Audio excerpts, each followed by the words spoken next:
ചിലപ്പോൾ നമ്മളോട് പറയില്ലേ, നമ്മളോട് അതാരോടും പറയരുത് കേട്ടാ, ഇതാരോടും പറയരുതെന്ന് പറഞ്ഞിട്ട് നമ്മളോട് പറയും. അപ്പം നമ്മൾ നമ്മുടെ ബെസ്റ്റ് ഫ്രണ്ടിനോട് പോയിട്ട് ഇതാരോടും പറയരുത്, അങ്ങനെ എല്ലാവരും ഈ ഒരു സെൻറ്റൻസ് പറഞ്ഞിട്ട് ഇങ്ങനെ പറയുന്നൊരു അല്ലേ ഒരു ശീലം ഇങ്ങനെ നടപ്പില്ലേ. അപ്പോൾ we should learn how to keep confidentiality അല്ലേ. കുമ്പസാര രഹസ്യം പോലെയുള്ള കാര്യങ്ങൾ നമ്മുടെ ബെസ്റ്റ് ഫ്രണ്ടിനോടോ പോലും പറയരുത്, ഒരൊറ്റ ആളോടും പറയരുത്. കുമ്പസാര രഹസ്യം അല്ലെങ്കിൽ കോൺഫിഡൻഷ്യാലിറ്റി. പക്ഷേ ചിലരിങ്ങനെ മാരക പാപത്തിൽ ജീവിക്കുന്നത് നമ്മൾ കണ്ടിട്ട് ആളെ നമ്മൾ തിരുത്തുന്നില്ല, അല്ലെങ്കിൽ ബന്ധപ്പെട്ട വ്യക്തികളെ അറിയിക്കുന്നില്ല. അങ്ങനത്തെ സിറ്റുവേഷൻസ് വേറെ ഉണ്ട്. എപ്പോഴും പാപം ഇങ്ങനെ പൂത്തിവെക്കാനല്ല പറയണേ.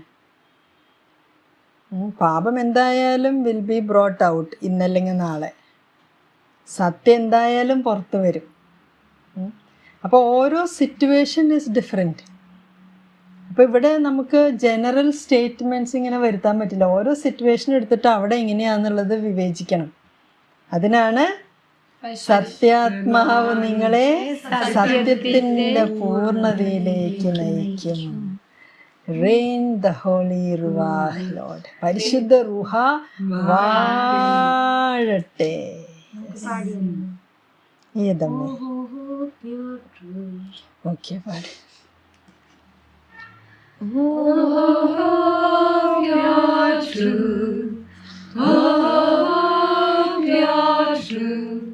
The truth will set you free.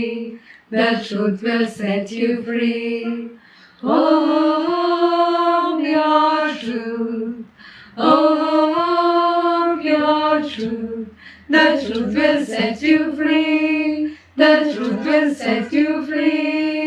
ഇപ്പം നമ്മളിപ്പോൾ പാടിയത് പ്യോർ ട്രൂത്തിനെ പറ്റിയാണ്. ട്രൂത്ത് തന്നെ പലതരത്തിലുണ്ടാവാം. പ്യോർ ട്രൂത്താണോ അതോ കുറച്ചൊന്ന് നമ്മൾ എന്തെങ്കിലും മിക്സ് ആക്കിയിട്ട് പറയാണ്.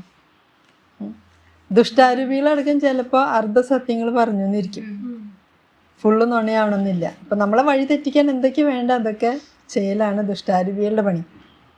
ഇപ്പോൾ നമ്മളെ വഴി തെറ്റിക്കാൻ വേണ്ടി ദുഷ്ടാരൂപികൾ ചിലപ്പോൾ ചില സത്യങ്ങൾ പറയും.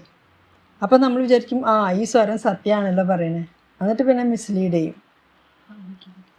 അപ്പോൾ ഏത് സ്പിരിറ്റാണ് നമ്മളോട് പറയണതെന്ന് നമ്മൾ ഡിസേൺ ചെയ്യണം.